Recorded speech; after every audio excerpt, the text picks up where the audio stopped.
Ustaz telepon saya, ini Ustaz sahabat saya, Bang Haji, Habib Rizik minta telepon antum nih, kasih nggak? Kasih, dia bilang. Dia mau telepon antum nih, gitu.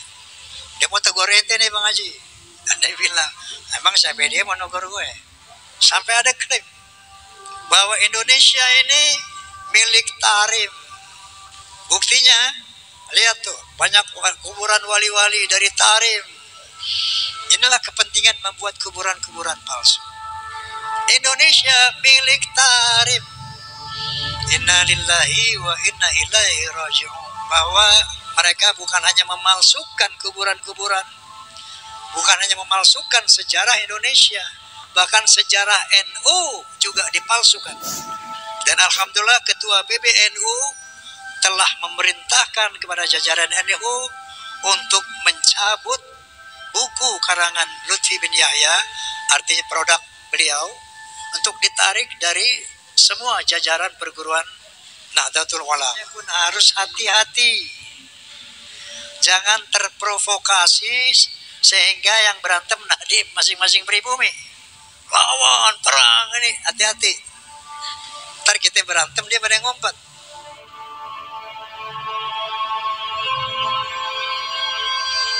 Sekarang ini kita umat Islam Indonesia dihadapkan dengan sebuah permasalahan yang tidak kecil, permasalahan yang besar, yaitu mengenai isu nasab.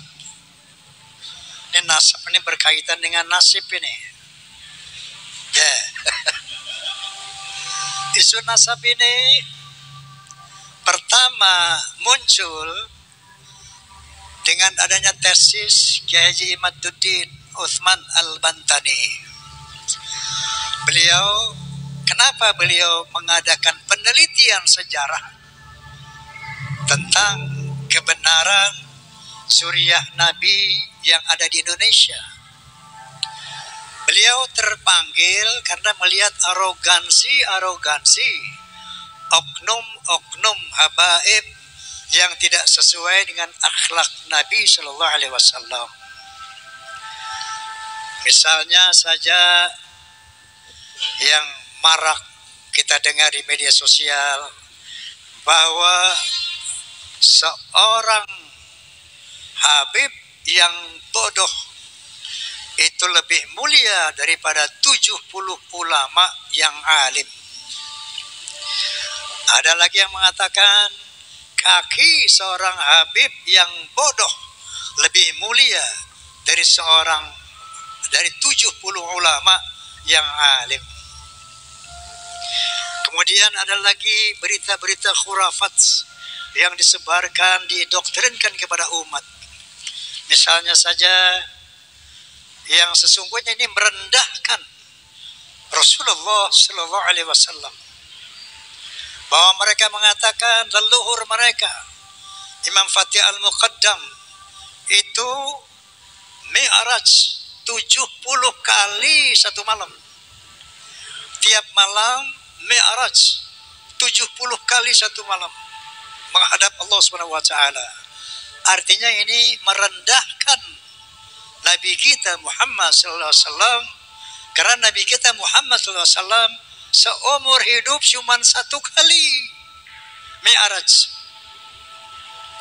Banyak lagi cerita-cerita khurafat bahwa hanya dengan sehelai kertas seorang ahli maksiat, kalau bawa ini kertas surat dari seorang habib, kasih tahu sama munkar wa nakir, ini surat dari Habib Fulan, insya Allah nanti kalau ditanya jangan jawab, kasih aja surat gue, masuk surga tanpa hisab. Banyak lagi hurafat-hurafat yang membuat umat Islam khususnya para ulama berpikir, merenung, apakah iya turunan Nabi seperti ini? Maka muncullah penelitian dilakukan oleh Kiai Haji Imaduddin Utsman Al-Bantani, membuat tesis melalui mengadakan penelitian Beliau meninjau sejarah secara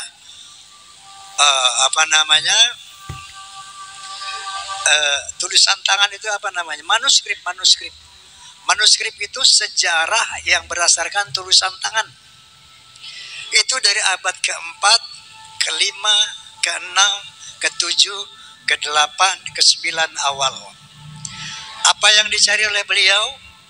Yang bernama Ubaidillah, yang melahirkan Alawi, yang kemudian mengembangkan Bani Alawi, turunan Alawi.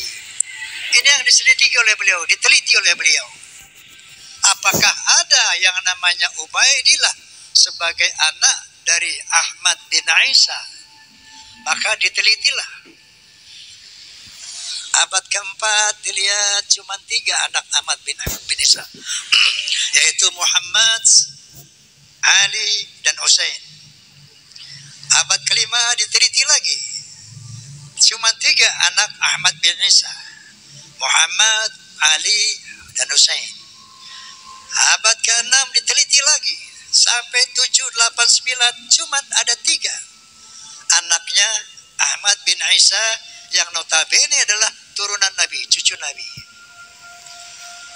Ternyata baru di abad pertengahan 9 baru muncul itu yang namanya putra keempat dari Ahmad bin Isa yang bernama Ubaidillah. Inilah bahwa diyakini oleh Kiai Haji Imaduddin bahwa Ubaidillah ini dicangkokkan karena tidak terkonfirmasi dari 5 abad ini. Tiba-tiba muncul anak yang keempat dari Ahmad bin Isa adalah Ubaidillah. Nah, kemudian muncullah beberapa analisa dari ulama-ulama yang lain yang membenarkan tesis Kiai Imad. Saya nih muhibin kelas berat. Di sini ada muhibin nggak? Woi, ada muhibin nggak? Kalau ada, lewat lu sama gue. Aneh jadi muhibin dari kecil. Ya, saya muhibin ini dari masih muda, udah muhibin. Sampai sekarang umur saya 35 tahun masih muhibin. Berapa umur gue sekarang?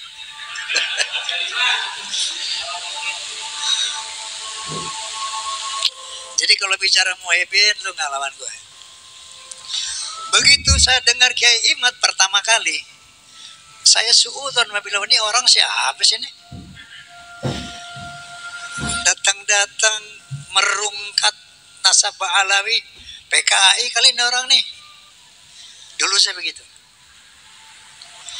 Karena hal ini 500 tahun nggak pernah ada yang ganggu gugat ini nasab. 500 tahun. Dari abad keempat, 5, 6, 9 sampai ke 9 nggak ada yang ganggu gugat dengan yang kutak-kutik.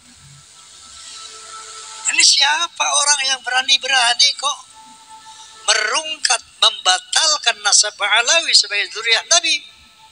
Maka saya pun terpanggil untuk meneliti. Saya baca juga deh penelitian beliau. Tak, iya juga nih. Kemudian saya baca lagi dari yang mengcounter itu. Ternyata dari sana saya mulai sedikit meyakini kebenaran tesis Imaduddin, Kiai Haji Imaduddin. Saya baca counternya,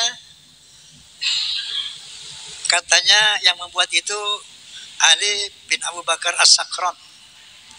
Dia bermimpi, dalam mimpinya Ubaidillah ini anaknya Ahmad bin Isa. Ubaidillah ini cucu Nabi berdasarkan mimpi. Ini secara hujah akliyah ini kurang bisa dipercaya. Oke, maka saya undanglah yang namanya siapa pertama itu? Guru Gembul. Tadinya Guru Gembul ini di podcast saya mau bicara tentang kasus Vina yang viral itu. Ya, tahu kasus Vina kan? Tadinya mau ngomong itu. Tiba-tiba nyeletuk. Saya nih teringat sama Ki Imat. Menurut ente nih Guru Gembul itu nasab Ba'alawi bagaimana menurut antum? Ini saya pertama kali tanya orang di luar Kiai Imaduddin.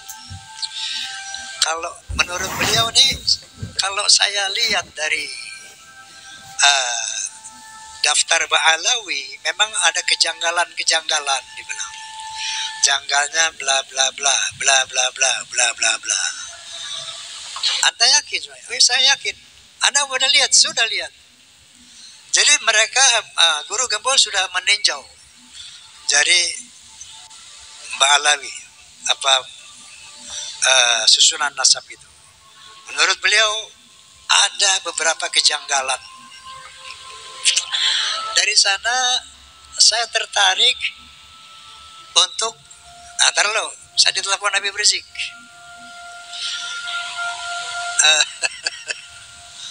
Ada satu ustadz telepon saya, ini ustadz sahabat saya, Bang Haji, Habib Rizik minta telepon antum nih, kasih nggak? Kasih, nih bilang, kasih. Dia mau telepon antum nih, dia mau tegur ente nih Bang Haji. Dia bilang, emang siapa dia mau negur gue? Gak lama malamnya Habib Rizik telepon saya. Assalamualaikum Bang Haji. Waalaikumsalam Bib. Masya Allah, aneh kangen sama ente nih Ji. Kemana aja ente? Ini Habib Rizik memang teman dari muda. Dari belum jadi ketua FPI. Teleponan deh itu. Ji, ente hati-hati Ji. Ini para Ba'alawi ini semua cinta antum. Dia bilang sama Anda juga cinta Ba'alawi. Cinta baik.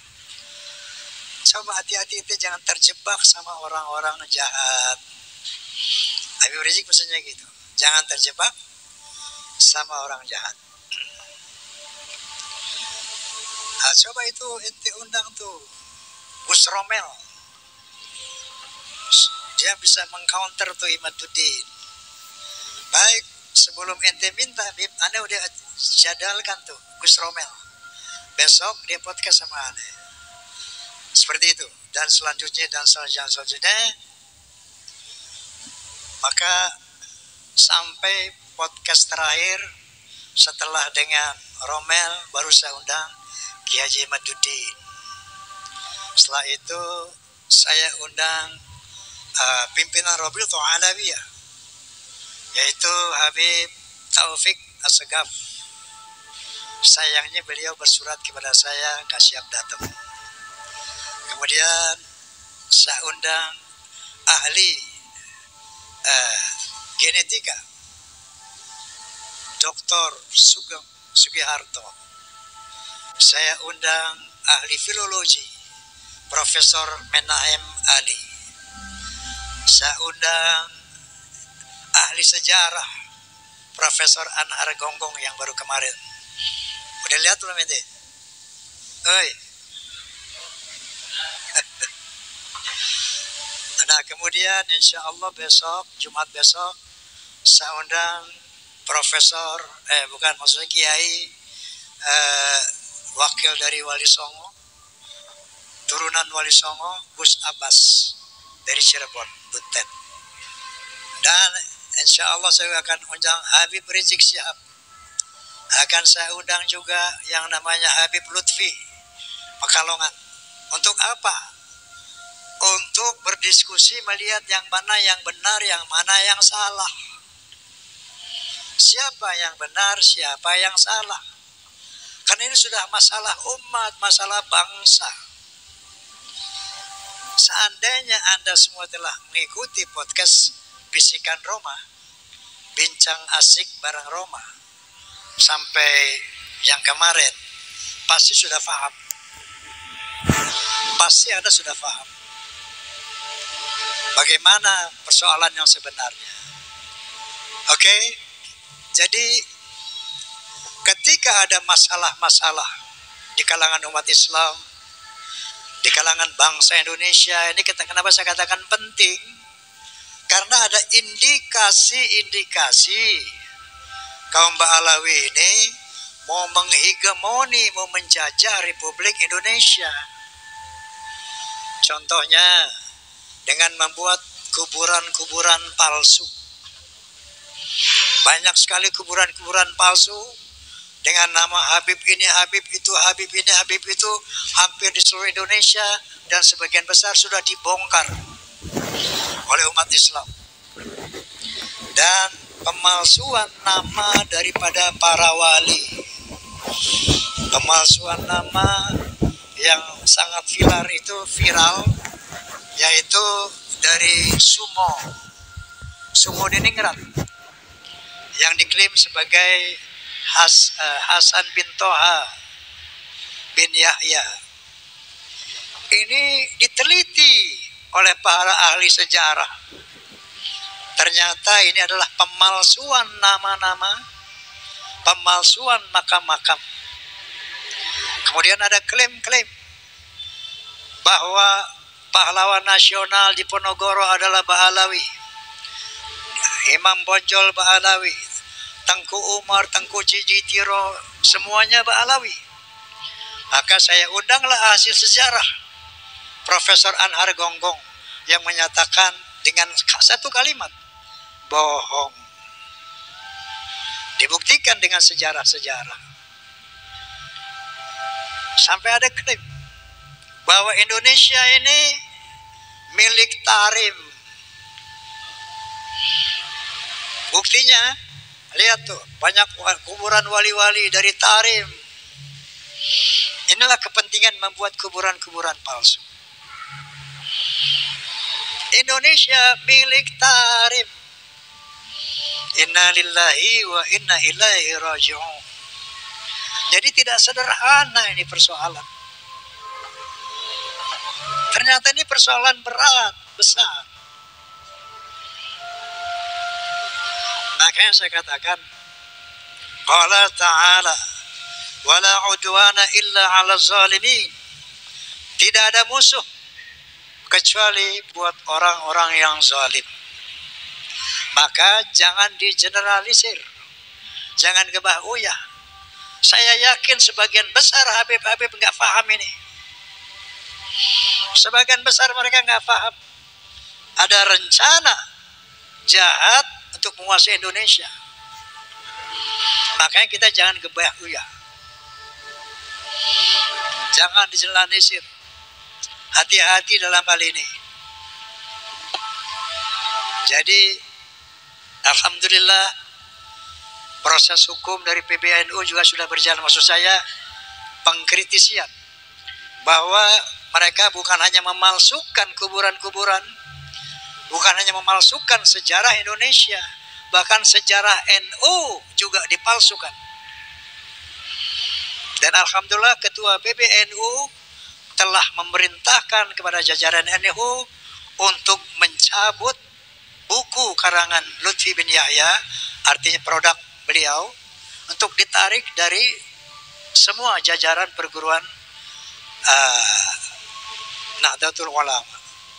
Nah, artinya sudah mulai tercium adanya pemerkosaan, pembelokan sejarah PBNU itu sendiri. Nah, saya katakan tadi ini bukan soal kecil, soal besar. Makanya mengatasinya pun harus hati-hati. Jangan terprovokasi sehingga yang berantem di masing-masing pribumi. Ya, lawan perang ini, hati-hati. Ntar kita berantem dia pada ngumpet. Betul. Yang berkelahi pada ini lolo nih. Dia di mana nanti? Dia nonton. Makanya hati-hati, jangan terprovokasi. Saya juga bilang di podcast saya kemarin, Beb, hati-hati Beb, jangan nanti provokasi umat. Tega ente, adu domba umat. Jadi atasi ini bil hikmah wal mau'izatil hasanah, dengan ilmu, dengan data, ya, bukan dengan emosi dan sebagainya. Sebetulnya hal ini gampang banget. Oke, kalau dari dasar sejarah masih bisa diutak-atik. Filologi, itu filologi artinya ilmu sejarah peradaban manusia. Menurut Profesor Menahem Ali, ini orang Yaman ini asalnya tuh dari Kaukasus, bukan dari Arab. Ya. Kemudian secara genetika gampang kan? Ada yang bilang di podcast, Beb, ente udah ngomong dulu, Beb, bahwa ketika antum melihat rambut Rasulullah SAW, ente bilang dulu sebelum ada kasus ini, ini nih ada rambut Nabi nih, siapa yang ngaku-ngaku turunan Nabi, ayo tes DNA. Yang ngomong Habib Rizik sendiri itu. Ayo siapa yang ngaku-ngaku tes DNA. Ntar kelihatan nih yang benar yang salah. DNA Nabi kemana, yang lo kemana katanya. Dia sendiri yang ngomong. Tapi sekarang apa yang mereka bilang? Tes DNA haram.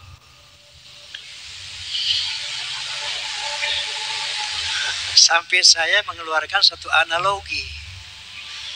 Qala ta'ala, innama harrama alaikumul maitata wa dama wa lahmal hinjir wa ma uhilla bihi li ghairillah faman itturra ghayra baghi wa la 'adin fala ithma 'alaihi innallaha ghafurur rahim. Sesungguhnya diharamkan atas kamu 1 bangkai, 2 darah, 3 daging babi, dan 4 binatang yang disembelih tanpa nama Allah. Haram tuh.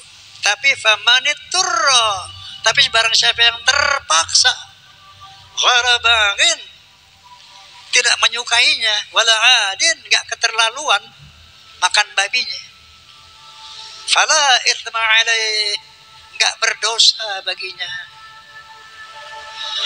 Ini tes DNA bukan darurat lagi, mendesak untuk menyelesaikan masalah ini. Betul nggak? Betul nggak? Nah, nyaut dong lo. Jelas tidak? Takbir. Sallu ala Nabi. Kan begitu. Kalau mereka tujuan hidupnya lillahi ta'ala, inna salati wa nusuki wa mahyaya wa mamati lillah, enggak ada urusan itu nasab. Inna akramakum indallahi atqakum. Nabi SAW bersabda, al jannatu lil muttaqin walau kana abadan habasyian wan naru lil asina walau kana sayyidan quraisyan hashimiyan. Surga itu buat orang yang bertakwa, walaupun dia budak dari bangsa Habsyi. Surga buat orang yang takwa, walaupun budak dari bangsa Habsyi sekalipun. Wan naru lil asina walau kana sayyidan quraisyan hashimiyan. Dan neraka itu buat orang yang maksiat, walaupun dia Sayyid Quraisy Bani Hashim, masuk neraka kalau nggak takwa. Sampai-sampai Rasulullah Sallallahu Alaihi Wasallam bersabda, "Lau anna Fatimah binta Muhammadin sarakat, laqata'tu yadaha." Anaknya sendiri nggak ada privilege, apalagi ente, jauh banget. Faham? Faham? Masya Allah. Jadi kalau memang tujuannya lillahi ta'ala, ada apa yang nasab sih? Oh, nasab saya bukan ini. Oke. Selesai kan?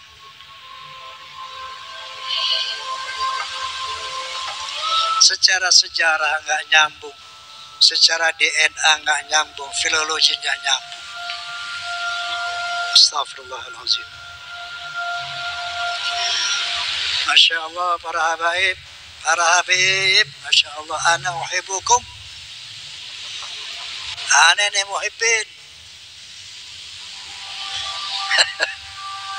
Habib Rizik, Habib Ali Kuitang, Habib Ali, siapa lagi itu, Habib Sehan, Habib, sahabat aneh semua itu.